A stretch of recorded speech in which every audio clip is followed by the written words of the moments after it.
The resignation letter was sitting on the kitchen counter when Petra Calloway came downstairs at 6:30 in the morning, still in her robe, reaching for the coffee she hadn't yet made. It wasn't her resignation letter. It was Joel's, typed, dated, addressed to his managing partners at the firm, and it had nothing to do with her. But it was sitting there next to the fruit bowl she'd bought at a market in Lunenburg 3 years ago. Next to the notepad where she wrote grocery lists, next to the life they had apparently been living, in 2 completely different ways. She read it once. Then she set it back down exactly where she'd found it, poured her coffee, and sat at the kitchen table facing the window that looked out onto their backyard in Westmount. The maple tree they'd planted the first autumn in that house had finally grown taller than the fence. Joel came downstairs 40 minutes later already dressed. "You saw it," he said. "Not a question, I did." He sat across from her. He looked like a man who had been preparing a speech and had suddenly forgotten all of it. "Petra, I need you to understand you're leaving the firm." "I'm leaving." He paused. "Both things."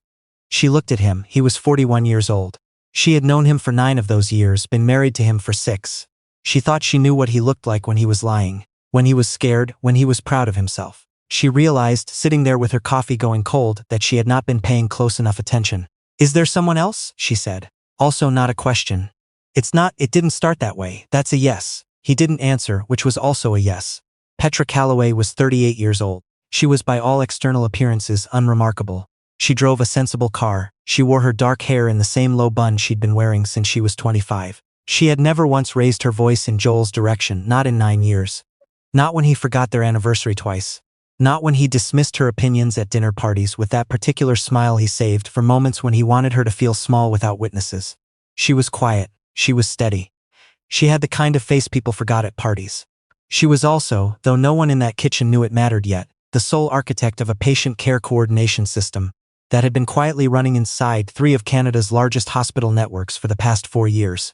Nobody at those dinner parties knew, because she had never mentioned it in a room where Joel was also speaking. "I'll call a lawyer this week," she said. "Petra, do you want more coffee before you go?" He stared at her. "You're not going to say anything?" She looked at him with the same calm she brought to every difficult room she had ever sat in. "What would you like me to say, Joel?" He left an hour later with a bag. She washed both their cups, dried them, put them back in the cabinet. Then she called her sister in Halifax and talked for 40 minutes about nothing important. She did not cry until she was in the shower, and even then it was brief. Not grief exactly, more like releasing pressure from something that had been sealed too long. The divorce was finalized 7 months later. The proceedings were clean, quick, and entirely without drama. Petra's lawyer was a woman named Roz who had the quiet efficiency of someone who had seen every version of this story and found all of them unsurprising. Joel's lawyer was a man named Tristan who wore pocket squares and spent 3 sessions trying to make the division of assets more complicated than it was. Petra watched this performance with the polite patience of someone waiting for a bus. She kept the house in Westmount. She kept the fruit bowl from Lunenburg. What happened after that is the part no one in Joel's world saw coming, because they hadn't been looking at Petra carefully enough to know there was anything to see. Her full name was Petra Madeline Calloway, and she had grown up in a small city in Nova Scotia, where ambition was treated with mild suspicion, like a dog that seemed friendly but might bite. Her father was a civil engineer. Her mother taught elementary school. They were good people with practical values and no particular appetite for spectacle.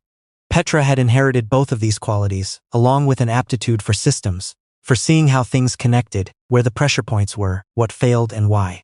She had gone to Dalhousie for undergrad, and then to the University of Toronto for a graduate degree in health informatics, which she had explained to people at parties as basically software for hospitals, and watched their eyes glaze over before she'd finished the sentence. She didn't mind.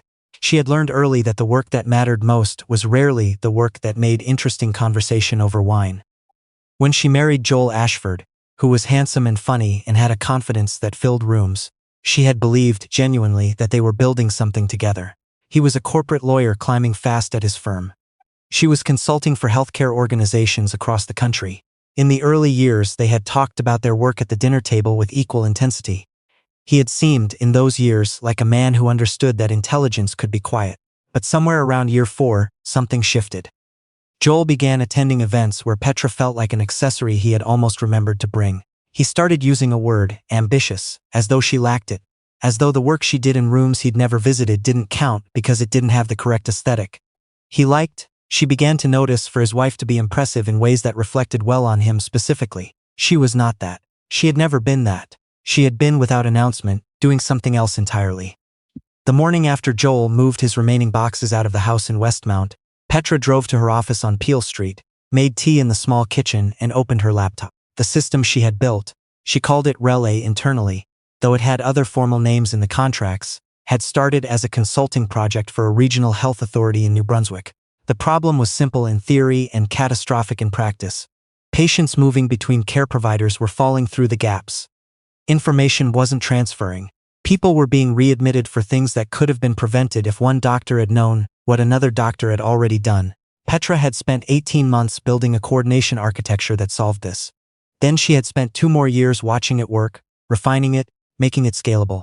Then she had licensed it to 2 other hospital networks. Then a third had approached her. Then the provincial government of Ontario had come to a meeting that she had thought would be preliminary, and they had sat down and told her they wanted Relay implemented system-wide across the province, starting within the year. That meeting had happened 6 weeks before she found Joel's letter on the kitchen counter. She had not told him. She had tried once, early in the process, and he had nodded and said, "That's great, Petra," and then asked if she'd thought about what they should do for his firm's client dinner that Saturday. She had understood then what kind of attention she was working with. She had stopped trying. The Ontario contract was finalized on a Tuesday in November, 8 months after the divorce was done. It was the largest contract her company had ever signed. The press release went out through the Ministry of Health's communications office and was picked up almost immediately, first by healthcare trade publications, then by the Globe and Mail, then by CBC. Petra did a single interview, brief and precise, in which she described the system and what it would do for patient outcomes. She wore a dark blazer. Her hair was in the same bun it had always been. The headline read, "Quiet Revolution, the Canadian architect behind Ontario's most ambitious health tech deal." She saw it on her phone on the way to get lunch. She bought a sandwich and ate it at her desk. Joel Ashford saw it on the front page of the report on business section on a Thursday morning, in a coffee shop on Rue St. Catherine, while waiting for the woman he had left his marriage for. Her name was Isabeau. She worked in commercial real estate. She was 29 and had the confident energy of someone who had never doubted her own direction.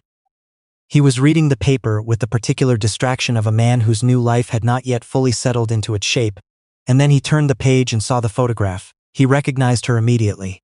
The same bun, the same calm expression, the same face he had looked at across a kitchen table for 6 years without, apparently, understanding what he was looking at. Petra Calloway, the caption read, founder and CEO, Relay Health Systems. He set the paper down on the table. He picked it up again. He read the article with the focus of a lawyer, which meant he did not miss details. The scope of the contract, the 5 years of quiet development that preceded it, the fact that multiple provinces were now in preliminary discussions. The columnist described Relay as the kind of solution that makes you wonder why it took so long, and then makes you suspect that someone very patient has been waiting for everyone else to catch up. He sat with the paper in his hands for a long time.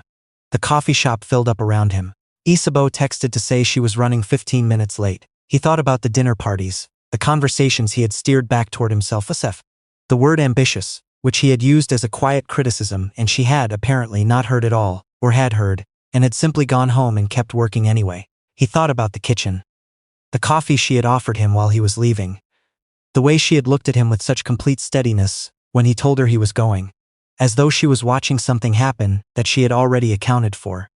He had thought at the time that she was in shock. He understood now that she had simply had somewhere to be.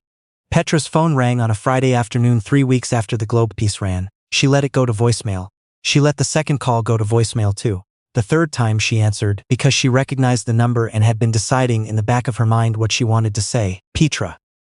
Joel's voice had the careful quality of a man who had been rehearsing. "Joel, I saw the article, I know. Rose mentioned you called her office." She pulled the phone away from her ear slightly. Not enough to miss anything, enough to keep a useful distance. "I don't have a lawyer anymore, Joel, the work is done. I wasn't calling about the I wanted to say." He stopped. Started again. "I didn't understand what you were doing. All those years. I didn't see it." She waited. "I owe you an apology." "You don't owe me anything," she said, and she meant it with the same precision she brought to everything. "We both made the marriage we made. It's done." "Petra, is there something specific you needed?" A pause. Long enough that she could hear the particular quality of his silence. A man who had imagined this conversation going differently and was recalibrating in real time. "No," he said finally. "I just wanted you to know that I'm sorry." "Okay," she said. "Take care of yourself, Joel." She ended the call. She sat at her desk for a moment, looking at the window. Outside, Peel Street was doing what it always did on a Friday afternoon. moving, restless, indifferent to any one person's private adjustment. She thought about the maple tree in Westmount that had grown taller than the fence. She thought about the fruit bowl from Lunenburg still sitting on the counter in her kitchen. Then she opened the email from the British Columbia Ministry of Health that had been waiting in her inbox since Tuesday and began to read. The event was held at the Metro Toronto Convention Centre on the second Thursday of March. The Canadian Health Innovation Awards were not, by most standards, a glamorous occasion. It was a hospital sector crowd, largely, with the sober but genuine energy of people who cared deeply about things that didn't always make headlines. Petra had been nominated the previous year and hadn't won. This year she had been asked to deliver the keynote. She wore a dark green dress she had bought for the occasion, which was a departure. Her hair was down, another departure. Her sister Lena had flown in from Halifax and was sitting in the third row with their father, who had taken the train from Truro, with the quiet determination of a man who understood that something significant was happening, without needing to have it explained. Petra stood at the podium and looked out at a room that held roughly 400 people. She thought briefly about all the rooms she had sat in over the past decade, where no one had asked her a single question about her work, about all the dinner parties where she had smiled at the right moments and said nothing in particular, about how much she had built in that silence, not in spite of it exactly, but perhaps because of it. Because when no one is watching, you are free to simply do the work. She spoke for 22 minutes without notes. She talked about the patient in New Brunswick, whose readmission file had first shown her where the system was breaking. She talked about the hospital administrator in Thunder Bay, who had called her 6 months after implementation to tell her that their critical handover failures had dropped by 63%. She talked about what it meant to design something that operated quietly in the background, catching people before they fell. The room was very still. At the end she said, "The people who built this system are not famous. Most of them will never be in a room like this. They will go to work on Monday and do the same invisible, essential thing they did on Friday, and someone somewhere will be safer because of it." I think that is worth saying out loud. The applause was sustained and without hesitation. Her father stood up in the third row. Lena was already on her feet. Petra accepted the award with both hands. She thanked the team. She thanked Rose mysteriously, which made the healthcare crowd laugh without entirely knowing why. She did not mention Joel. She did not have to. She was in the lobby afterward, holding a glass of sparkling water and talking with a physician from Edmonton about implementation timelines, when a man stopped a few feet away with the expression of someone who had seen something unexpected and was deciding what to do about it. His name was Theodore Rees. He worked in pharmaceutical policy at Health Canada. They had been at the same conference in Halifax 4 years earlier and had spoken briefly in the coffee line about regional care disparities, and she had thought, at the time, that he was the kind of person who asked questions because he actually wanted answers. A rarer quality than it should be. He had read the Globe piece. He had watched the keynote. He was not in the way that some men were startled by her. He seemed more like someone whose existing understanding had just been confirmed. "That was exceptionally good," he said. "Thank you," she said. "I meant it. I know you did. That's what made it good." They talked for 40 minutes in the lobby while the event wound down around them.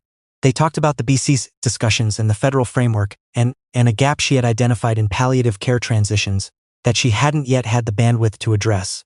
He knew the policy landscape in a way that intersected with her technical architecture in ways she found genuinely interesting. At the end, he asked if she'd be in Ottawa the following month. She said she might be. She drove home along the Gardiner in the late winter dark. Lena had gone back to the hotel with their father. They were staying through the weekend, a plan that made the house feel warm in anticipation. She had told her team they were coming in late tomorrow. She had, for once, no contingency plan, no early call, no document waiting to be reviewed. She pulled into her driveway and sat in the car for a moment. Not because anything needed deciding, but because she had learned to give good moments a beat before moving through them. The neighborhood was quiet. The maple tree at the back of the yard was bare and very tall against the winter sky. She thought about the morning the letter had been on the counter. The coffee going cold. Joel's face across the table waiting for something. Anger, tears, accusation. Any reaction that would tell him he was still the center of the story. She had given him nothing. Not because she was planning anything. Not because she was already certain of what would come. But because some things simply don't require an audience. And she had always known the difference. She got out of the car. She went inside. She put the kettle on and opened her laptop and found, without surprise, 17 new messages and 2 that were genuinely important. She started with those.